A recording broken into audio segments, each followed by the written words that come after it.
안녕하세요. 자, 이제 9번째 이야기일까요? 오늘은 리듬의 중요성에 대해서 이야기하겠습니다. 리듬은 제가 정말 많은 강의에서 꼭 이야기하고 있고, 발도르프 교육뿐만이 아니라 발도르프를 빼고라도 어머님들이 이 리듬 생활이라는 부분을 정말 잘 지켜주신다면 아이들은 성인이 될 때까지 어머님들이 크게 잔소리하지 않아도 아이들이 자기의 삶을 잘 가꾸어가고 자기 스스로의 어떤 삶을 잘, 우리가 예전에 이렇게 일과표를 짜듯이 아이들이 스스로가 그렇게 될 수 있는, 아이로 성장할 수 있는 좋은 밑받침이 될 거라고 생각이 됩니다. 리듬 생활이라는 부분은 어머님들이 뭐지? 라고 생각하실 수 있는데, 사실은 저는 어렸을 때 저희 어머니가 저를 리듬 생활로 키워주셨더라고요. 제가 공부를 하면서 제가 부모님들께 되게 감사한 마음을 갖게 된 것 중에 하나도, 내가 이렇게 잘 성장할 수 있었던 것은 부모님이 나를 잘 키워주셨기 때문이구나. 자, 그러면 이 리듬 생활이라는 부분은 무엇일까요? 우리가 아침에 일어나서 맛있는 밥을 먹고, 그리고 어린이집에 가고, 또 어린이집에서 재밌게 놀고 하원을 하고, 집에서 또 엄마와 함께 씻고 밥 먹고 또 잠자기까지, 놀고 잠자는 것까지, 이 하루의 모든 일과들이 리듬이라고 이야기를 하는데요. 그럼 우리의 엄마들은 이런 리듬 생활을 뭘 해주셨다는 거지? 라고 저한테 물으실 수 있을 것 같아요. 우리는 하루의 리듬, 또 한 달의 리듬, 일주일의 리듬, 또 1년의 리듬, 이런 리듬 속에서 살고 있거든요.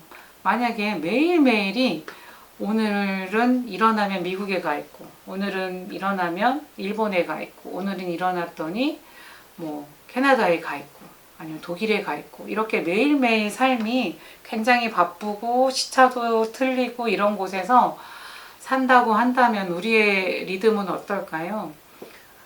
어른들 중에서도 외국 출장 갔다 오면 피곤해, 힘들어 죽겠어, 리듬이 깨졌어, 이런 얘기들을 하는 것처럼, 우리가 시험 공부한다고 하룻밤을 새고 난다고 하면 그 다음날 굉장히 피곤함을 많이 느끼는 것처럼, 우리 영유아기의 아이들은 그 리듬을 잘 가져갈 수 있도록 도와주는 것이 아이들의 건강에도 굉장히 중요하다라는 걸 알 수 있을 거예요. 그래서 이 리듬 생활이라는 부분은 우리들이 어떻게 잘 가꾸어 줄 수 있을까를 들여다보면, 우선 어린이집에서 하루의 리듬 생활을 보면 아이들은 등원해서 재밌게 아이들이랑 자유놀이를 해요. 그 자유놀이 속에서는 엄마 아빠와 함께 지낸 엄마 놀이도 나올 수 있고, 또 아빠랑 함께 산에 갔었던 이야기가 또 놀이로 들어올 수도 있고, 뭐 기차를 타고 부산에 갔던 아이들은 그 기차에 대한 놀이가 또 초대될 수도 있고, 이렇게 재미있게 내 안에서 경험한 여러 가지들이 밖으로 나오는 것을 우리는 날숨이라고 이야기하거든요.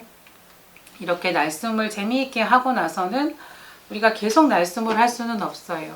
그렇다면 어떻게 해야 될까요? 이제 아이들이 너무 재미있게 안에 있는 것들을 다 끄집어서 놀았다면 이제는 또 내 안에 좋은 것들이 들어올 시간이에요. 그것을 들숨이라고 이야기해요. 그 들숨은 우리가 뭐라고 얘기할 수 있냐면, 이제 선생님과 동그랗게 앉아서 오늘 어떤 친구들이 왔는지, 또 어떤 노래들을, 지금 계절에 맞는 노래를 부를까, 이렇게 이야기해 보는 것들이 이제 들숨이라고 할 수 있고요. 또 이제 밖에서 선생님이랑 나가서 놀이터에서 신나게 놀거나 산책을 하러 나갔어요. 그러면 그건 또 뭘까요? 그거는 또 날숨이 되겠죠.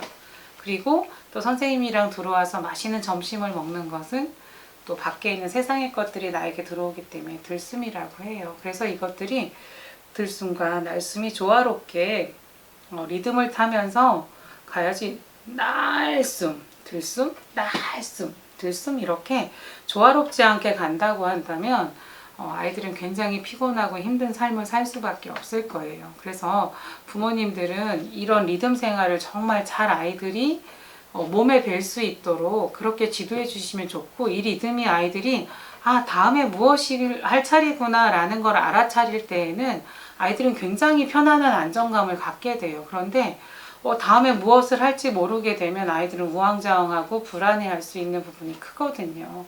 그래서 우리 어린이집에서는 소풍을 가도 항상 같은 곳을 가요. 그래야 아이들은 이곳이 안전한 곳이고 어디가 안전하지 않기 때문에 가면 안 되고, 또 거기에서 새롭게 발견하거나 그 전에 봤던 나무들이 매년 또 계절마다 어떻게 변하는지를 아이들은 같은 곳에서 새롭게 발견하게 되는 것들이 훨씬 더 많아지기 때문에 저는 이 시기의 아이들은 그런 중요한 리듬들을 우리 어른들이 조금 가져갈 수 있게 도와주는 게 얼마나 중요한가 라는 부분을 조금 이야기 드리고 싶어요. 이 리듬은 우주적인 리듬하고도 굉장히 많은 관계를 가지고 있는데, 월화수목금토일 일주일간의 리듬, 또 해가 뜨고 지는 리듬, 그리고 달이 차오르고 또 달이 지는 리듬, 이런 여러 가지들, 또 계절이 변하는 이런 리듬은 우주적인 리듬하고도 굉장히 관계가 있어서 우주적인 리듬이라고 하는 부분은 우리가 삶을 살아가는 데 필요한 것들을, 우리가 먹고 생활하는 여러 가지들을 다 이루어질 수 있게 도와주는 것 같아요. 그래서 리듬은 자연하고도 떨어뜨릴래야 떨어뜨릴 수 없는 부분이고, 아이들도 그런 리듬과 반복 속에서 훨씬 더 자기의 습관이나 이런 것들을 다 다질 수 있고, 또 그런 부분을 성인이 될 때까지 가져갈 수 있기 때문에 리듬 생활은 굉장히 중요한 것 같아요. 그런데 이제 부모님들이 상담을 하다 보면 직장 다니는 엄마들은 그런 리듬을 잡아주기가 굉장히 힘들다고 이야기를 하세요. 집에 오면 할 일도 많고요. 아이들만 바라볼 수 없으니까 자꾸 TV를 틀어주게 되고요. 그리고 제가 정신이 없어서 아이들을 리듬 생활이라는 부분으로 초대하기가 너무 어려워요 라고 얘기하시는데, 맞습니다. 그런 것들을 엄마가 막 힘든데 막 꾹 참고 한다면 정말 그게 좋은 리듬으로 아이들이 받아들일 수 없다고 저도 생각하거든요. 그렇다면 이렇게 직장 다니시고 힘든 어머님들은 어떻게 그럼 아이들을 리듬 생활 안으로 초대할 수 있을까? 그렇다고 한다면 저는 매일매일 어떤 루틴이 하나 있었으면 좋겠어요. 아이가 의지할 수 있고 이때는 꼭 이거를 해야 해 라는 부분의 루틴을 각 가정에서 어머님들이 할 수 있는, 아이와 할 수 있던, 엄마가 늘 그 모습을 아이에게 보여주던 그런 부분을 하나 찾으면 좋겠다라는 생각이 들어요. 예를 들면 월요일은 빨래하는 날, 뭐 화요일은 그림을 그리는 날, 뭐 수요일은 마당을 쓰는 날, 뭐 목요일은 뭐 이런 식으로 꼭 그날에 하는 어떤 루틴들을 좀 해주시면 좋겠다라는 생각이 들고, 내지는 가족들이 꼭 모일 수 있는 시간이 있을 것 같아요. 아무리 바쁘더라고 하더라도 아침밥은 우리 가족이 같이 먹어요 라고 한다면, 그 아침 밥 먹는 것에 있어서 아이가 매일 수저와 젓가락을 놓는 것을 도와주게 한다든지 한다면, 아이는 매일 일어나서 내가 할 일이라는 거에 대한 리듬을 가지게 되기 때문에 직장을 다니시는 부모님에게도 또 이 아이에게도 그 리듬의 안정성이라는 부분을 가져갈 수 있다고 생각합니다. 그리고 또 하나 해줄 수 있는 부분은 잠자기 전에 아이에게 책을 읽어주거나 아니면 아주 짧은 시적인 것들을 들려주는 일인데요. 매일 이런 부분들이 바쁜 와중에도 부모님들이 잊지 않고 내가 꼭 해줘야 되는 루틴이고 리듬 생활이야 라고 얘기를 하고 지키려고 하신다고 하면, 이 부분이 아이들에게 이제 정착이 되면 어떨까요? 엄마가 옛날 아주 오랜 옛날에 라는 이야기를 들려주면 아이는 하품을 하기 시작할 거예요. 요즘 아이들 진짜 잠자기 힘들잖아요. 그래서 리듬이 깨지고 그 잠을 못 자는 부분이 어린이집에서 낮잠을 자는 거예요 라고 얘기해 주시는 부모님들도 계세요. 그런데 옛날 속담은 하나도 틀린 게 없는 것 같아요. 잠은 잘수록 는다라는 말이 있는 것처럼, 사실 영유아기에 낮잠 시간이 있는 부분은 아이들이 이제 성장해 가고 필요한 어떤 그런 신체 발달에 필요한 영양분을 공급받는 시간이거든요. 그래서 많이 자기보다 잠깐이라도 짧게 휴식을 취하는 것은 아이들에게도 있어서 굉장히 중요한 부분이에요. 그런데 저녁에 아이들이 원장님 너무 잠을 많이 자고 오는지 저녁에 잠을 안 자려고 해요 라고 얘기하는데, 그것도 맞는 이야기이기는 해요. 그렇지만 저는 어떤 생각이 드냐면, 하루 종일 엄마를 기다린 아이가 6시쯤 돼서 엄마를 만났어요. 근데 집에 가서 엄마는 밥하기 바쁘고 밥을 다 한 다음에 아이를 밥 먹이고 씻기기 바쁘고 다시 쓴 다음에 빨리 아이를 재워야 빨래라도 개고 뭔가 준비할 일들이 또 생각이 있기 때문에 어머님은 뭐든가 좀 급하게 하시는 부분들이 있을 거예요. 그런데 하루 종일 엄마를 기다린 아이들은 그 시간을 잠을 자는 걸로 엄마를 뺏기고 싶지는 않다는 생각이 사실은 또 가지고 있기도 하거든요. 그래서 아이를 재우다가 엄마가 잠드는 경우도 일하시는 부모님들은 많다고 이야기를 들었어요. 그래서 그렇게 조급하게 마음을 먹지 말고 아이가 좀 잠자기 싫어하고 조금 더 엄마와 관계를 하고 싶다고 한다면 그 리듬을 조금 어머님이 그러면 내일 우리 뭐 입고 갈지 아침에 바빠서 허둥대둥 하지 말고 우리 한번 내일 입고 갈 옷을 좀 골라볼까 하면서 아이와 그런 시간을 조금 더 가져본다던가 하는 부분을 저는 좀 추천해 드리고 싶어요. 외국인들이 우리나라에 오면 빨리빨리라는 얘기를 제일 빨리 배운다고 하잖아요. 예전도 아니에요. 얼마 전만 해도 우리 어른들은 또 우리 할머니들, 저희 엄마를 보면 일하실 때 노래들을 많이 불렀던 것 같아요. 가끔 TV에서 보면 예전에 이제 벼베기를 하면서 부르는 노래도 있었고, 뱃사공이 노를 저으면서 부르는 노래도 있었고, 또 흥부놀부전에서도 박을 타면서도 부르는 노래들이 있었고, 이렇게 옛 어른들을 보면 힘든 일을 할 때 이렇게 노래들을 많이 불렀었다는 것을 알 수 있을 거예요. 이거는 우리나라뿐만이 아니라 전 세계가 비슷한 것 같은데, 어머님들도 아마 힘든 일을 하시거나 아마 마라톤 같은 데 나가보신 분들이 계시다면, 또 저 같은 경우는 이제 산에 가서 힘들면 노래를 마음속에서라도 부르게 되더라고요.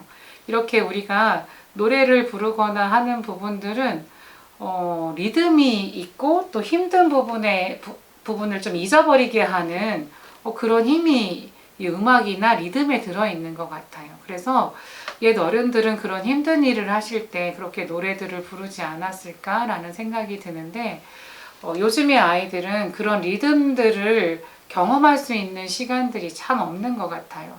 그러니까 어떤 삶에 있어서의 흐름들, 씨를 뿌리고 거두기 위해서는 1년이란 시간이 걸리는 것들도 굉장히 많이 있잖아요. 그런데 그런 것들을 우리는 눈으로 볼 수 있는 지금 세상에 살고 있지 않고 또 도시에 살고 있는 아이들은 더더욱이나 그런 부분을 볼 수 없기 때문에, 예전에는 엄마와 함께 양말을 빨거나 이런 것들을 통해서 세탁을 하기 위해서는 엄마의 이런 노동이나 이런 부분이 힘들어서 엄마는 월요일에 저렇게 빨래를 하시는구나 이런 거를 알 수 있었다고 한다면, 지금은 아무 때나 빨래를 하고 싶을 때 세탁기에 집어넣고 돌리면 그냥 마술처럼 이제는 다리지 않아도 딱 말려가지고까지 나오는 그런 정말 신기한 세상에 살고 있기 때문에 아이들은 근원적인 삶의 어떤 부분들의 리듬을 잊어버리고 사는 것 같아요. 그래서 저는 어린이집에서나 가정에서 그런 부분들을 유지할 수 있는 작은 축제들 있잖아요. 예를 들면 이제 내일 모레면 저희가 추석이라 지금 아이들이 강강술래를 어린이집에서 함께 하고 있고, 또 그때가 되면 한복을 한번 입어보기도 하고, 또 내일은 선생님이랑 송편도 빚어서 우리도 맛있게 먹지만 엄마에게도 대접하고 동네 어른들에게도 나누어 드리고 이런 일들을 하거든요. 그렇다면 내년 이맘때가 또 되면 우리 그때 한복 입고 강강술래 했지? 맞아, 우리 그래서 송편 빚어서 할머니 할아버지 줬지? 이런 것들을 아이들이 기억하는 것처럼 아이들이 이렇게 가정 내에서도 어떤 그런 절기나 명절, 이런 어떤 축제들 아니면 생일 이런 날들을 아이들은 내년에도 또 우리 작년에 이렇게 했었지 라는 것들을 기억하게 돼요. 이런 것들이 다 리듬이라고 저는 생각하거든요. 그래서 아이들이 이런 좋은 리듬 생활을 그리고 축적할 수 있도록 부모님들은 좋은 습관이 들어질 수 있도록 이런 리듬 생활이 부모님들이 너무 바빠서 해주기 힘들다고 하더라도 하나의 루틴이라도 잘 가지고 가실 수 있다면 아이들이 생활하는 데 있어서 얼마나 소중한 경험들을 할 수 있을까. 그리고 이 리듬은 호흡이나 심장 박동이나 이런 거와도 정말 중요하게 밀착되어 있어요. 그래서 의사들이 아파서 가면은 청진기로 이렇게 대보기도 하고 한의원에 가면은 맥을 짚기도 하고 하는 부분들은 그런 것들이 고르지 않으면 아픈 병이 있다라고 이야기를 하거든요. 그만큼 어른들이 호흡하거나 또 화를 내지 않는 것도 아이들에겐 좋은 리듬을 전달할 수 있는 부분이라고 생각을 합니다. 그래서 우리가 조금만 신경 쓰면 아이들은 좋은 리듬 생활 안에서 지낼 수 있다고 생각하고요. 아이들과 엄마와 손을 잡고 가다가 낙엽이 요즘은 굉장히 이제 조금만 있으면 노란색, 빨간색 막 예쁜 색들이 많을 거예요. 그런 것들을 주워와서 이건 가을의 색이야 라고 식탁 위에 좀 예쁘게 꽂아 올려놔 놓는 것도 아이들에게는 좋은 리듬이고 그 다음에 또 그런 경험들이 아이들에게는 또 추억으로 떠오르게 되고 이 다음에 어른이 되어서 엄마가 되었을 때에도 우리 엄마랑 이랬었었지 라는 부분을 아이들은 꼭 기억할 거라고 생각합니다. 그래서 부모님들도 힘들거나 아니면 즐거울 때 노래하는 것처럼 어머님들도 그런 내가 조금 호흡이 좀 불편하고 화가 나고 이런 일이 있을 때 노래를 불러 보시거나 흥얼거리는 것도 부모님 스스로가 리듬을 잡아가는 데에도 중요하고 도움이 될 거라고 생각합니다. 자, 이렇게 리듬이라는 부분은 아이들이 평생 살아가는 데 있어서의 굉장히 중요한 부분이 되기 때문에 어머님들, 부모님 스스로가 우리 집의 하루의 리듬은 어떻게 되어 있지 하고 한번 적어보시고 그런 루틴으로 한번 지내보시면 좋겠다. 그런데 우리도 일을 하고 있는 사람이라 가끔은 그것을 지키지 못할 때가 있어요. 그거에 대해서 어떻게 하지라고 괴로워하실 필요 없거든요. 우리가 그런 부분을 매일매일 이루어지고 있다면 하루 이틀 그런 부분들이 깨진다고 해서 아이들이 모든 것들이 잊어버리지 않아요. 그래서 부모님들이 지키고자 하는 것들을 늘 똑같이 이루어지는 그 리듬 생활 안에 계시는 게 얼마나 중요한지 잘 깨닫고 또 아이들을 그렇게 키워주시면 좋겠다라는 생각이 듭니다. 자, 긴 이제 추석 연휴가 있을 건데요. 그때 부모님들은 우리 가족만의 한 리듬 생활을 한번 꾸려보시는 것도 저는 굉장히 중요하지 않을까? 또 아이들과 즐겁게 그런 부분을 함께 지켜볼 것들을 써보는 것도 의미 있게 지내는 하루가 되지 않을까라는 생각이 듭니다. 자, 리듬의 중요성 여기에서 마치고요. 고맙습니다.